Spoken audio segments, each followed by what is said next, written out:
Rafael Maitimo resmi berseragam PSM Makassar setelah menandatangani kontrak berdurasi 1 tahun. Pemain naturalisasi asal Belanda ini memulai latihan perdana bersama skuad Juku Eja di lapangan Banteng Seminyak Selasa sore. Setelah memutuskan hengkang dari Arema FC, Rafael Maitimo akhirnya berlabuh di PSM Makassar untuk 1 musim ke depan.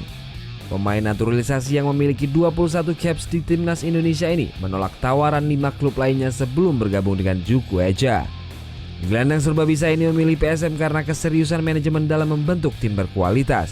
Sebelum Maitimo, PSM lebih dulu mendatangkan Hamka Hamzah dan Zulkifli Syukur untuk memperkuat sektor pertahanan. Sementara ini serang PSM tetap menakutkan dengan mempertahankan trio Wiljan Ploim, Titus Bonai, dan Ferdinand Sinaga.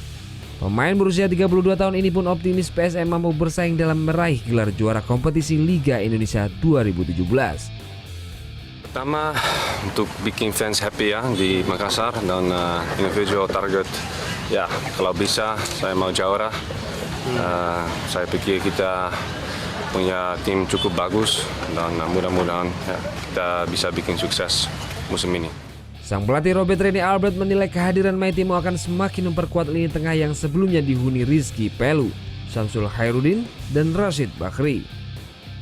He's got experience, he's got good reputation in Indonesia. It's a long season. If you want to fight for the championships, you need a squad with depth. So experience and depth is important. As well the youngsters to balance that up.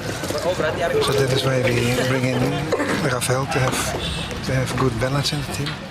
Dalam latihan perdananya di lapangan Banteng Seminyak, Maitimo tampak antusias beradaptasi dengan rekan-rekan barunya.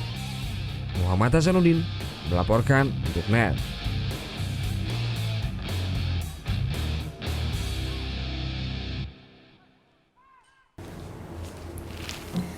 Udah selesai kan nontonnya? Nah, jadi jangan lupa buat like, komen, dan subscribe ya.